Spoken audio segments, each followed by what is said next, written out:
apabila ada kesalahan, Ibu akhiri. Assalamualaikum warahmatullahi wabarakatuh. Selamat pagi ya semuanya ya.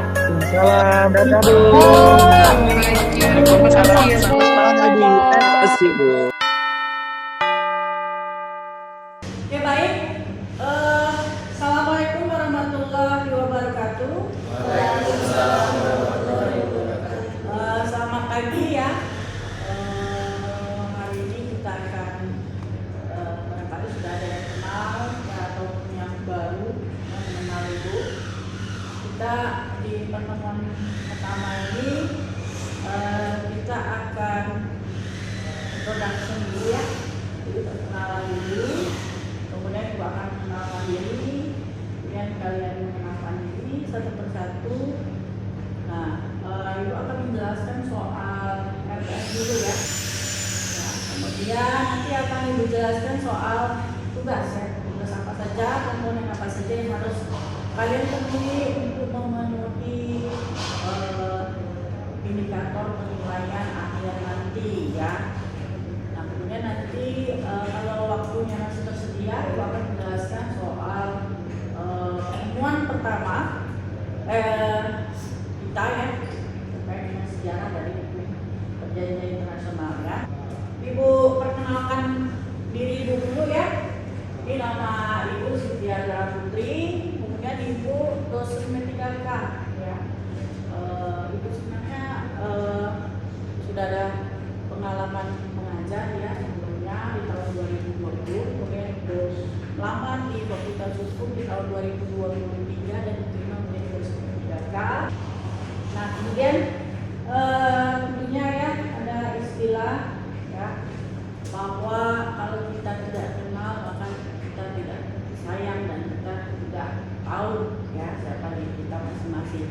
Nah, coba dari ujung ya ini perkenalkan namanya kemudian ke belakangnya. Silakan. Untuk perkenalkan nama saya Dimas Sarila Putri Ardiana. Di sini nama saya Ian Tandayani. Nama saya Muhammad Adil Putrajadi. Ibu perkenalkan saya Arwara Putri. Oke. Silakan saya Sabila Putri. Oke. Ibu perkenalkan saya Muhammad Adil.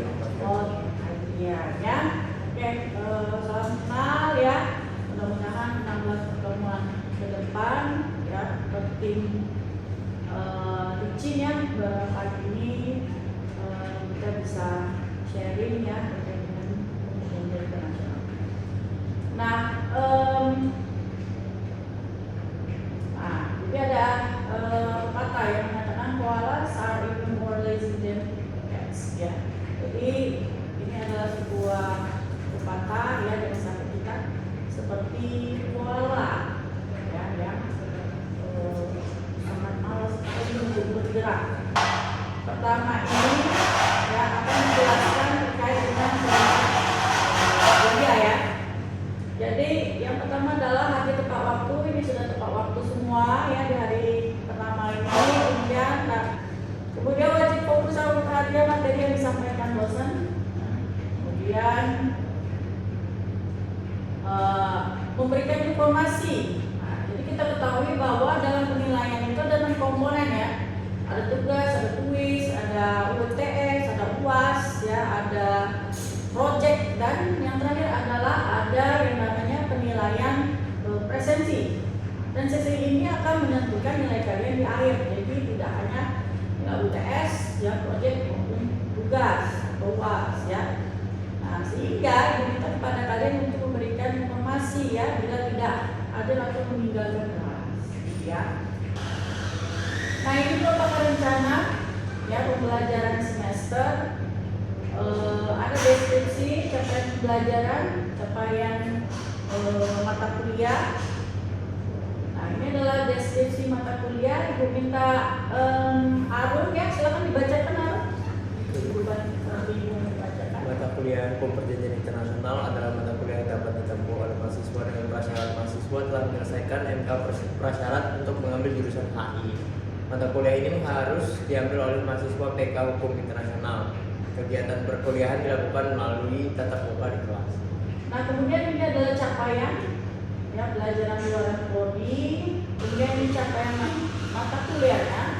dan ini adalah materi pokoknya. Nah, jadi karena ini adalah game teaching, jadi Ibu akan menjelaskan materinya sampai dengan pertemuan keempat.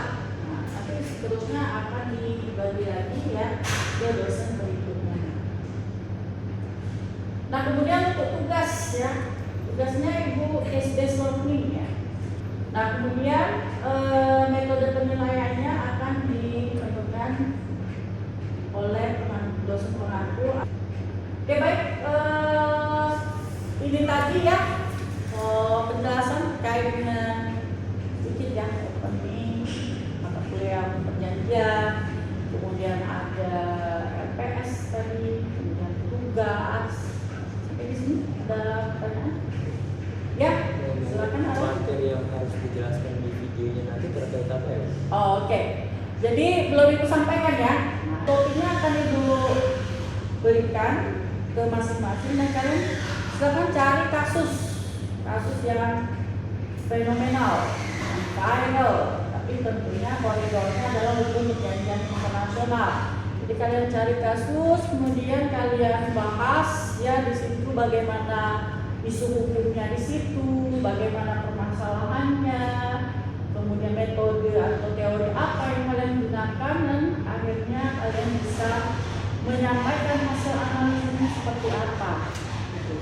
Jadi dari segi itu akan dimulai ditambah dengan poin ini, gitu ya.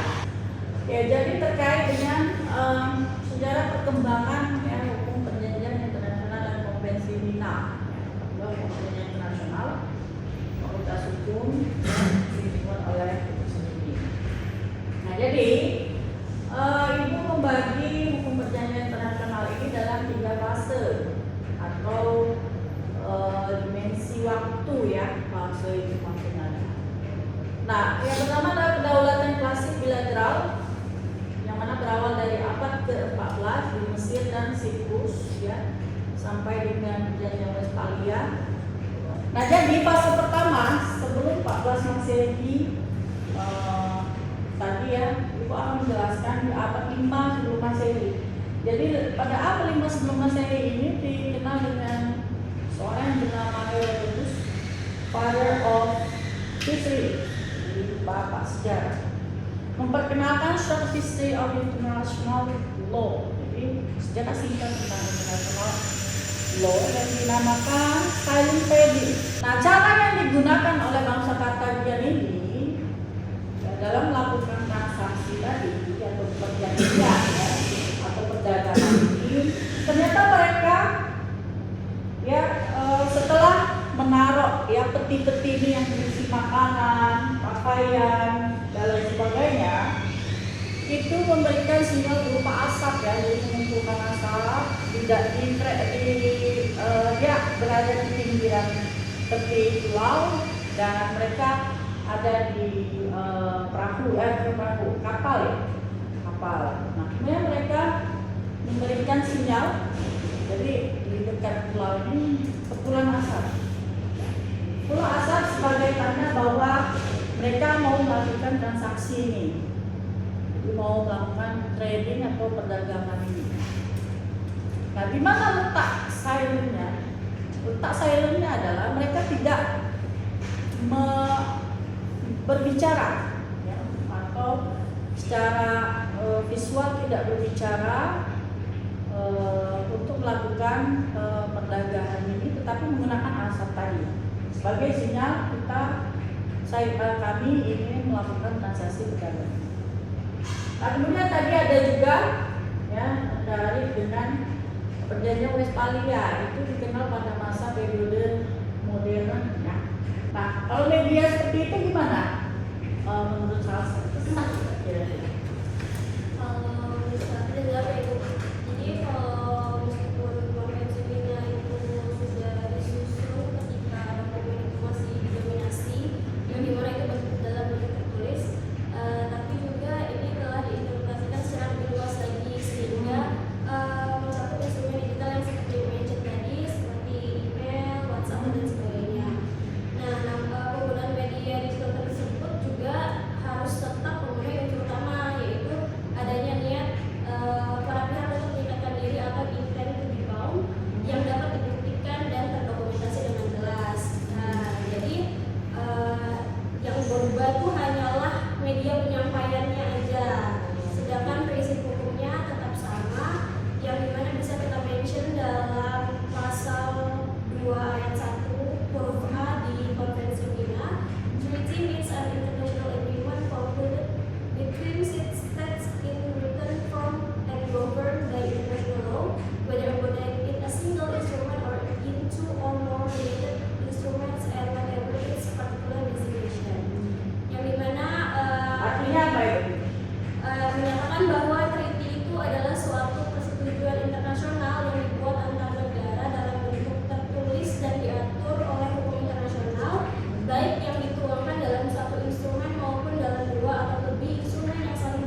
karena kata kuncinya adalah tertulis, walaupun bentuknya tertulis ya, kalau WhatsApp pun tertulis gitu, cuman medianya saja ya. Kalau dulu hanya kertas ya, bahkan sampai tanah liat tadi, kalau sekarang sudah digital gitu ya.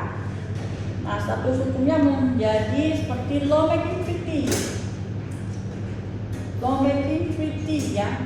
Nah, itu mau tanya dulu ya.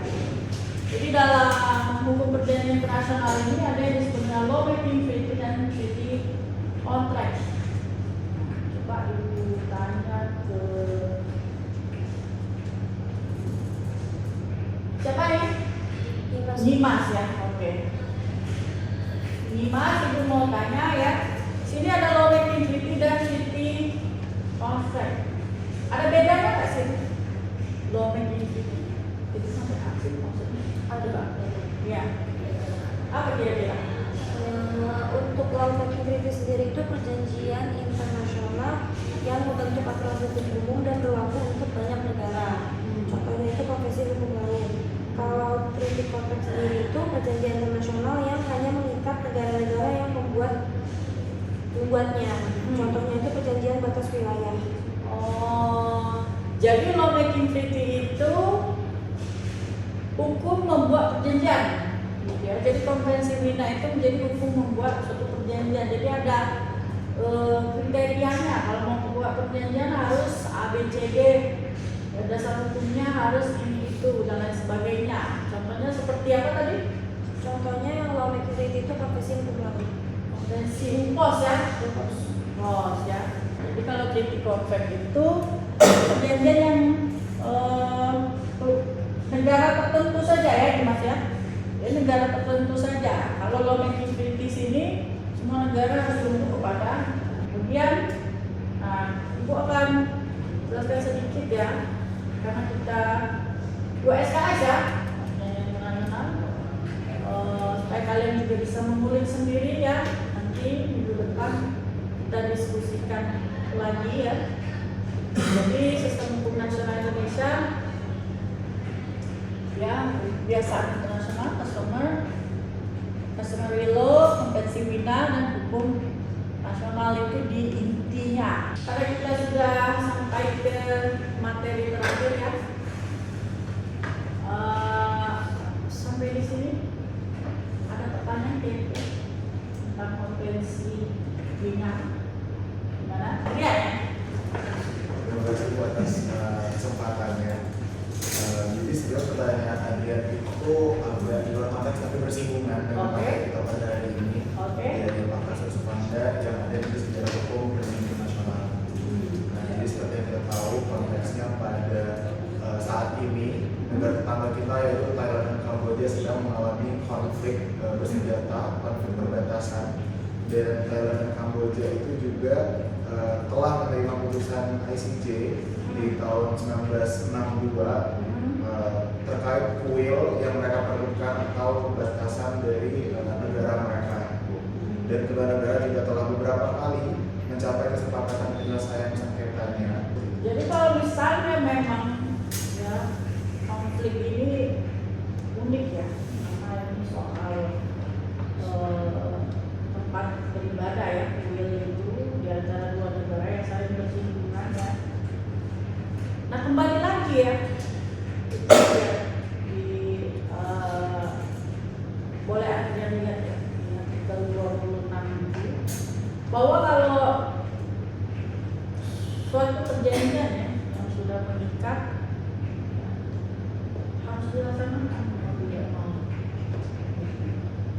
Karena dari awal ya sahnya suatu perjanjian adalah kuncinya adalah ada etikat baik. Ya solusinya ya tidak mau ya harus sesuai dengan azas dari hukum perjanjian itu sendiri. Ada lagi? Ya. Jadi sama-sama terkait penelitian salsa Bu.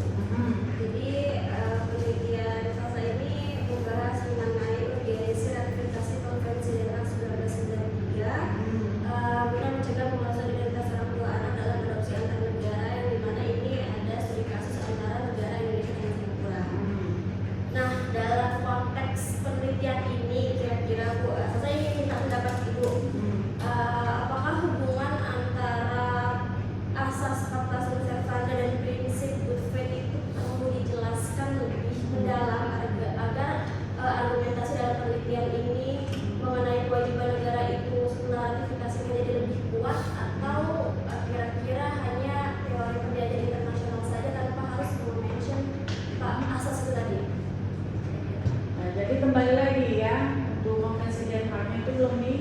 ratifikasi ya. Tapi adanya kasus ya dari Singapura Indonesia tadi ya. Nah, jadi harus sesegera mungkin ya, karena kalau begitu negara kita belum bisa mengcover dari kasus itu tadi berarti ya, karena masih ada kasus tentang perdagangan ya, perdagangan anak ini tadi. Jadi butuh perjanjian lain ya, yang mungkin lebih ringan ya, misalnya persyaratan untuk pengakuan anak atau prosedurnya yang tidak membelit-belit sehingga tidak timbul kejahatan transaksi itu tadi ya, apalagi ini transaksi soal manusia ya, human trafficking ya. Kembali lagi boleh ditekankan nanti di penelitiannya ya terkait dengan asas fakta, asas Panda juga boleh. Baik, bagaimana? Cukup ya? Oke. Sudah cukup. Tadi ada oleh-oleh dari Ibu bahwa minggu depan Ibu akan tanyakan nih ya. Silakan kalian cari. Ya, tadi ada dua teman yang sudah punya kasus terkait dengan fakta serta dan ya etikat baik. Ya, ada juga asas atau prinsip lainnya yang dibahas dalam PPT tadi. Jadi silakan kalian cari ya untuk kasus terkait dengan fakta serta dan khususnya etikat baik juga ya.